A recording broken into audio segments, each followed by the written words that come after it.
Looting and violence spread across several neighborhoods in South Africa's major cities of Pretoria and Johannesburg on Monday. It follows a spate of overnight attacks which appeared to target foreign-owned shops.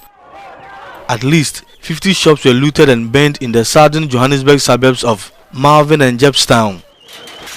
Police fired rubber bullets at looters as burnt cars were stranded on the roads. For me, it's pure criminality, people looting and all that, and using that as a xenophobia. But for now, there is nothing that has sparked any form of this conflict between South Africans and the foreign nationals. So we're dealing with criminality rather than xenophobia at the present moment. Police arrested 41 people for the violence in Johannesburg, while 8 others were arrested in Tembisi Township, east of Johannesburg, and 1 person arrested in the capital Pretoria, police said. Monday's violence followed similar incidents in Pretoria last week, in which protests led to taxi drivers saw several foreign-owned shops looted and torched.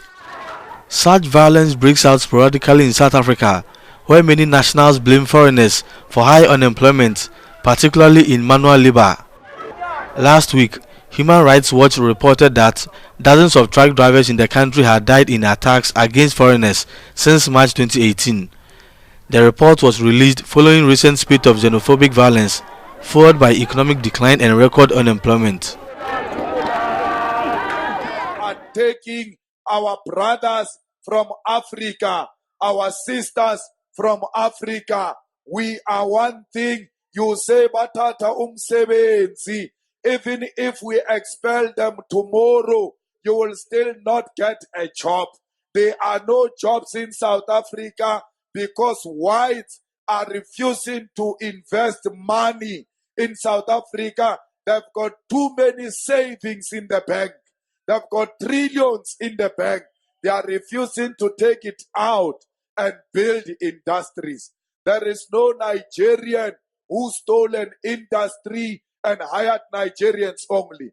There is no Zimbabwean who's got a farm in Knysna or Stellenbosch who hired Zimbabweans. It is your white people who hire Zimbabweans, pay them low so that you can fight amongst yourself as Africans. See them for what they are. Bias Luis Alababantu, they are causing divisions amongst Africa. Don't glorify these borders. Uti, hey, there is Zimbabwe, there is Nigeria. These borders were never here.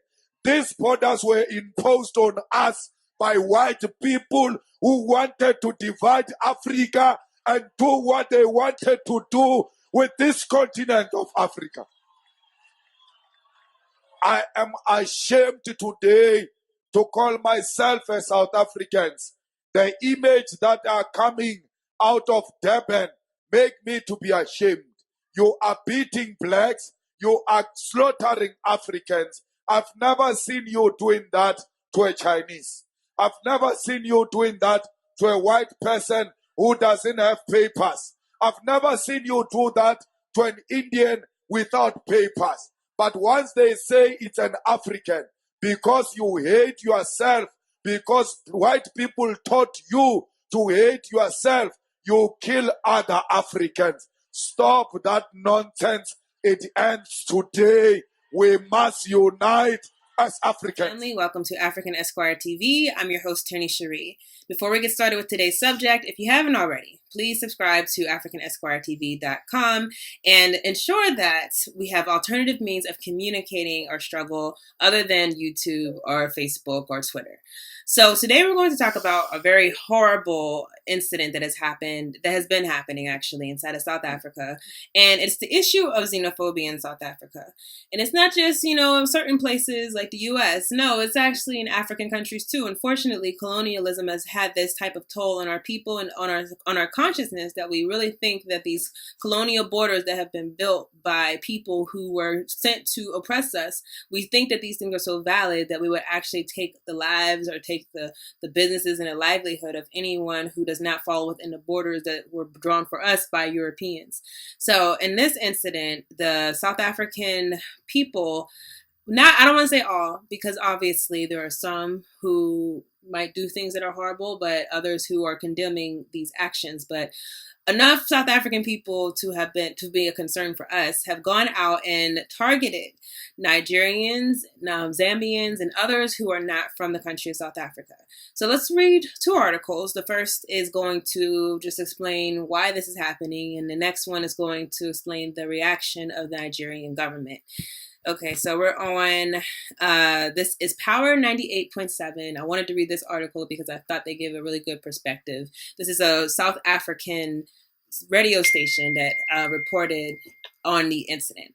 So the title of the article is Xenophobia Heightens with Calling of Mass Shutdown, written by Jan Borman. So the Ministries of Police, Employment and Labor, Transport, and Home Affairs released a joint statement on Sunday evening. Their statement was clear. It is important to note that South Africa is not a xenophobic country, they say. It is ironic that 4 government ministries have released a statement insisting that South Africa is not a xenophobic country at the same time that migrant-owned shops in Jepstown in Johannesburg CBD were looted. Migrant-owned shops in the Pretoria CBD were also looted last week following the murder of a taxi driver. The week also saw the release of a damning report by the Human Rights Watch and about the ongoing attacks on migrant truck drivers. The South African Road Freight Association estimated that at least 213 people have been killed, 1,200 vehicles and cargo destroyed since March of 2018. The RFA estimated that the losses totaled about 1.2 R, which is the South African currency, since the war on trucks began. The war on the industry was started by the All Truck Drivers Foundation, who demanded, among other things, the immediate firing of all foreign nationals employed by transport industries. The Human Rights Watch report called on the South African government to take urgent action to protect migrant drivers from violence, intimidation, harassment, and the country's cycle of xenophobic violence. Dewa Mavhinja, I believe I pronounced that correct. Human Rights Watch Southern Africa director says South African authorities should urgently intervene to stop the unlawful, unprovoked, and violent attacks and harassment of foreign truck drivers and bring the perpetrators to justice. Now, I want to go forward a little bit. The escalation of violence and threats in the freight industry brought the 4 ministries together urgently. One of the many threats circulating on social media before the meeting warned of a planned shutdown by a group called the Sisonke People's Forum. Now, this is a pamphlet that was circulated to people, and this article describes what happened. It warned of a mass shutdown on the 2nd of September, calling on all to come together as South Africans with one voice of enough is enough on the selling of drugs, on property theft, and on our work taken by foreign nationals. We as the people who fought for this freedom find no respect from the owners of the companies, and what is going to happen on the 2nd of September 2019 is to show our dissatisfaction and to use our right to vote by taking out foreign nationals from our work, the pamphlet warned. Excuse me. South Africa for South Africans.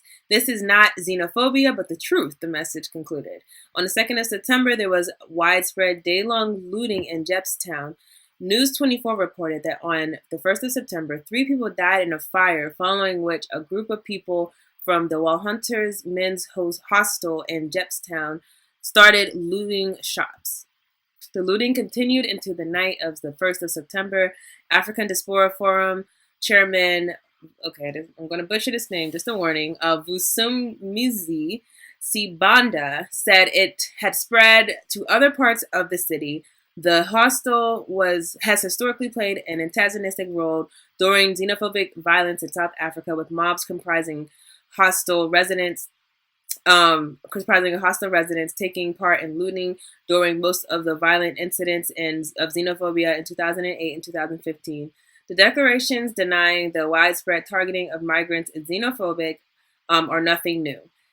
Politicians in the South African government have historically gone out of their way to deny the existence of xenophobia and have been doing so in recent months, despite the surge in grossly xenophobic language from all quarters of society. So there's a lot of issues going on in this article.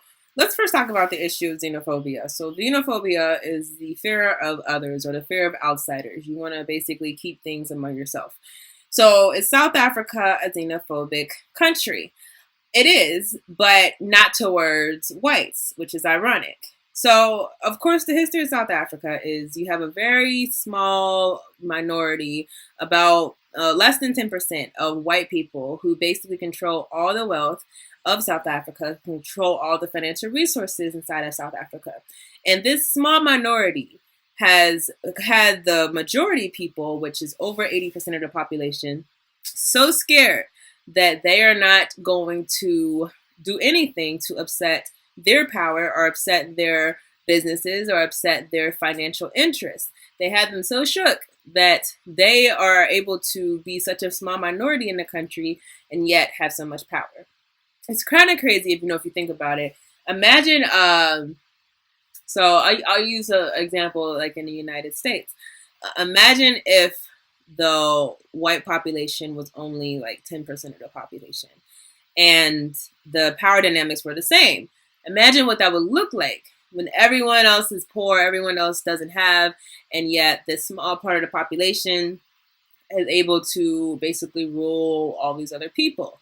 That's what is happening in South Africa. So you have people from outside, people who have come in and they have the allegiance of the United States, they have the allegiance of the Western powers, they have the allegiance of the Israeli government, and because of their connections to these outside entities, they have been able to exist as a small minority who owns the property, owns the money, the financial capital interest inside of South Africa.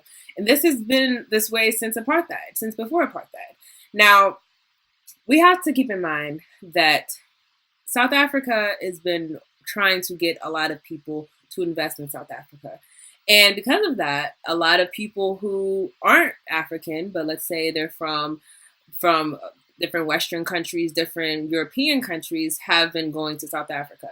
But they're treated great. You don't see these types of attacks against them. You don't see these types of demonization against them. Because at the end of the day, xenophobia has been reserved for African people. And this is what has been created by colonialism. And what it really is like a crabs in a barrel mentality. They've told some of them, hey, these people over here, they're the ones stealing your jobs. They're the ones that you have to be worried about. They're the ones that are bringing drugs in. And, you should always notice the key languages with criminality. They said, oh, they're bringing in drugs. They're trying to take your jobs. They're going to rape your woman. Like, there's these things that are put into our minds so that we could see ourselves, see others who look like us, have an image of them. And really, it's like a self-hatred mechanism because we're demonizing them for their skin and connecting them to these characteristics that have been told to us are associated with their skin. And based on that, you have people who are actually going out and attacking people who have done nothing wrong. When you look at what they're doing, okay, so they moved to your country to start a business and they're trying to protect their family or trying to do for their family. And any type of self-preserving people would do that. Now, granted, we don't live in the ideal circumstances because whether you're in Nigeria or in South Africa, the industries are controlled by whites. The industries are controlled by Chinese. They're not controlled by the people who actually exist in your country. And so the issue now becomes we have to go and try to find some other type of way to work. We have to find some other type of way to exist. And this is what has come of that. We have Nigerians in South Africa who probably don't want to be in South Africa, but if Nigeria was stable and able to actually control their own issues, they would be able to live in Nigeria. But these are the colonial divisions that have existed with our people and that are man-made. That's the other thing. We have to hold accountable the fact that we didn't create these distinctions. Nigerian, that word did not exist prior to the 1800s.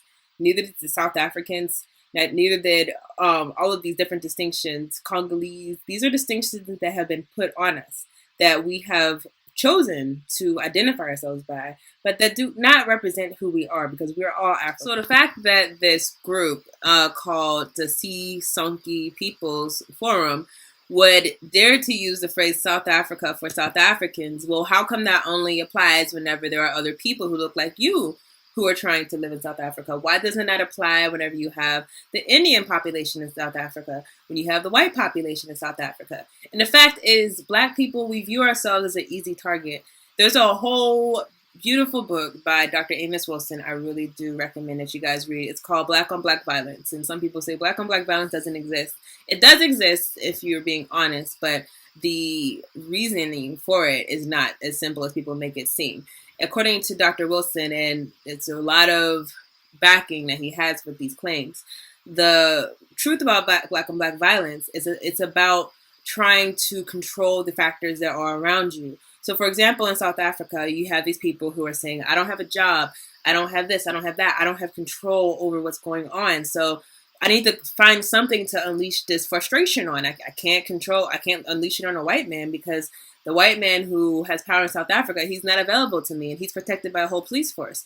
He's unreachable. So since I can't do that to people who look like, people who don't look like me, who actually do have the power, I'm going to unleash that fury on people who do look like me, who actually aren't in that position of power. So it's really about the anger caused by us living inside of a state where we don't have self-actualization being the ability to actually carry out the desires that we want. You want a job, you want to be able to provide for your family. You can't carry that out. So who are you going to unleash this fury on? Who are you going to release this anger on? And it happens in all types of places to all types of people. When you look at the Donald Trump followers in the U.S., they get angry when they see Black people. They see Black people doing well, and they think that has something to do with them personally, but it doesn't. But because they might see one or two Black people doing well, they take that in, and because they can't do anything about their circumstances, what do you see? You've seen so many racial attacks happening in the U.S. You've seen shootings happening in the U.S. You see these people who feel like they can't have self-actualization, the ability to carry out their own desires and their own wants and their own needs. They feel like because they don't get that they're going to have to unleash it on someone who's an easy target. Now, Black people are always going to be an easy target inside these situations because we don't have any protection. We don't have any defense. We don't have any National Guard. We don't have any police force that's going to protect us. Instead, we are at the mercy of society to not do anything to hurt us, because we've not yet gotten to the point where we've organized ourselves to protect ourselves. But that's beside the point. The point is that this group is so feeling like, okay, South Africa for South Africans, but they're not going to say that against the people who actually are putting them inside of the circumstances that they're in. And that's the thing that we have to understand. When we talk about the issues that are happening, whether it be in Black America, whether it be inside of South Africa, whether it be in Nigeria, whether it be in Ghana, whether it be in any type of place where Black people are, these issues were not created by us. They were created by the people who colonized and enslaved us.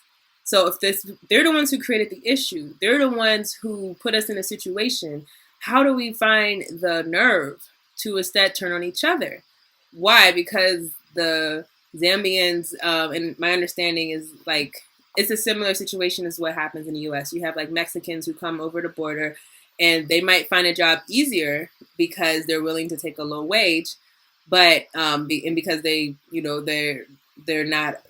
might not be documented. So if you're undocumented and you have to find some type of way to provide for your family, you may take a low wage quicker than someone else, right? So because of that, the image put into our mind is that, oh, these are the ones taking your jobs. These are the ones who put you in this position, but the ones hiring them, those are the ones that put us in that position, not the people who did what any type of self-preserving people would do. Any type of self-preserving people would try to start your own business. Any type of self-preserving people would try to take a job or to protect their own family or to provide for themselves. So the only guilty ones are the ones who are hiring and providing for the exploitation of those people. Not the ones who are actually being exploited. So let's go to the other article that I wanted to read. I thought this was interesting for a lot of reasons. It's kind of beside the point, but let's just read it and I'll get to what I thought was a little interesting about it. So the Nigerian government and Nigerians, the Nigerian government, a lot of people are outraged, rightfully so, because there's no reason why your people should be able to be exploited or harmed in this type of way.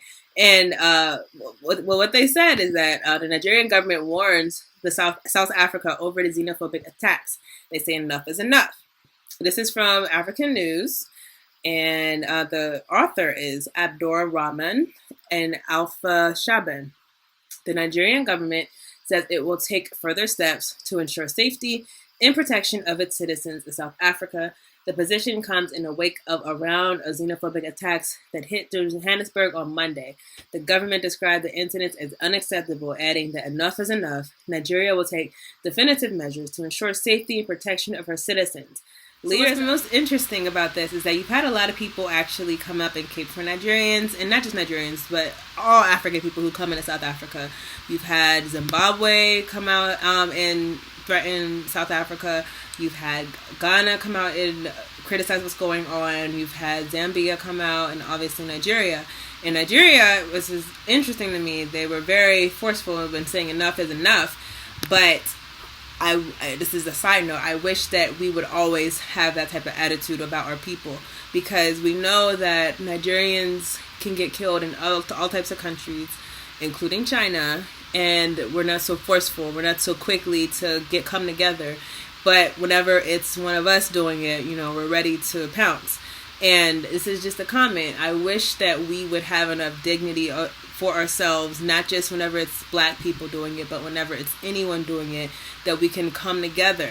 When that Nigerian pastor was killed in horrible circumstances in China, the Nigerian government, first of all, wasn't forceful enough in talking about the fact that their people have been targeted, but not only that, you didn't have anyone joining hands with Nigeria, and this is not the first killing of an African in China. It's actually a trend.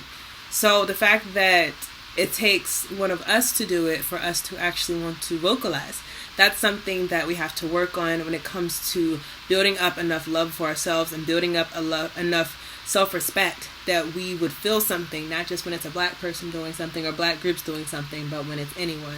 But that's a side note. It is good to see other people coming together. It is good to see Ghana coming together in Zimbabwe, because this is a horrible thing. This is a horrible circumstance. But let's come together to really change the narrative, to really open up the eyes of the people, because clearly some of our people are not aware of the root of the problem, that we have been separated not by ourselves, but by those who are profiting off of your confusion, those who are profiting off of your state of living in chaos. They profit off of that. So who is your enemy? We have to know our enemies. We have to know where it comes from. We have to know our true enemies, because if we don't, we're going to be fighting each other. The biggest issue, I think, for Africans today is that we don't identify our oppressor. Because if we all identified our oppressor and understood that these politicians, they're lying in your face, or these people who are hiring, they're doing these things, but that's not your real oppressor. All of this is benefiting someone. Clearly it's not us. So who's benefiting from this? Who's the one that's benefiting from our confusion? And if you look over into Europe, if you look over into the US, into China, you'll see that for all of our problems, there seems to be a lot of stability in these other places. So what's the cause of connection? Are you benefiting from us? And of course they are. They're benefiting from these types of things. So if we stop attacking each other and start actually calling out the real reason for our state of horror, because if you know about South Africa lives in some horror. A lot of South Africans are living in horrible conditions, and a lot of South Africans they're living in horrible conditions while they're right next door to the Europeans who are living beautifully, which is even more frustrating, because you're witnessing prosperity, but you're living in something that is a total denial of your humanity. And this is what the world has created for us. So let's stop addressing each other about this and start identifying who is it that actually put us inside of this state. I'll never understand why you can have people who would be so brash to go out and attack each other, and yet you look downtown Johannesburg, the nice section that you see in all the traveling commercials, you never heard of attacks going on down there. You never heard of people looting down there, but you'll hear them looting poor neighborhoods where Nigerians are living or where Zambians are living, but you won't hear them unleashing on the actual systemic root of your oppression. These are things for us to change. There's no reason why less than 10% of the population is ruling over 80% of the population in their own native country. Period. If there's anything that should have you mad on the streets, that should be it. That should be something that has you waking up mad every single day. That, wow, less than 10% of our population controls our land, controls our resources, controls our money, controls our daily lives. That should be something that makes you mad. Not just in a country that is your native country, in a continent that is your native continent, in a continent that is black. They have managed to pull off this type of charade of society, and you're living in it, and you're a victim of it. That should be the only thing that has you mad enough to loot, mad enough to go out and do these horrible things that they're doing to the Nigerians. Anything else having you mad enough to do that doesn't make sense, and it's not logical. So that's all I have on this subject. Guys, what are your thoughts on this? I think the issue of xenophobia, it's manifesting itself a lot inside of our modern society. It's manifesting itself in the U.S., among blacks in the U.S., among Africans in different countries, among all of us. We're having these types of issues when it comes to seeing ourselves as each other. And we know why, because if we actually start treating each other as the same, that is a big cause for concern for those who benefit off of our division. But it's interesting that now more than ever, we have these people who, they're not the majority, but they're big enough and loud enough to cause division among ourselves. And I say to you, anyone who might be reacting, because I did read some things about people in Nigeria, for example. There was a student union who was so upset about this that they reacted and said, well, all the South African students need to get out of Nigeria. And while it might seem like the smart thing to do to just react to bigotry or react to self-hatred, the smarter thing to do, again, is to see who are we benefiting from this, who's benefiting from this. Are we going to benefit those people by reacting the same? Are we going to benefit those people by becoming more xenophobic than them? Who are we benefiting? Because all of this has an end game. It all has an impact on us. So let's be smart and not reactionary. Let's plan and think about how to solve these problems, not by reacting quickly and out of anger, because it is horrible what they're doing. But let's not react quickly out of anger. Let's be thoughtful to make sure that we don't just end this issue, but we really kill xenophobia among Africans, among ourselves, against ourselves for good. So that's all I have, you guys. I love to see your comments. I'll see you guys in another video.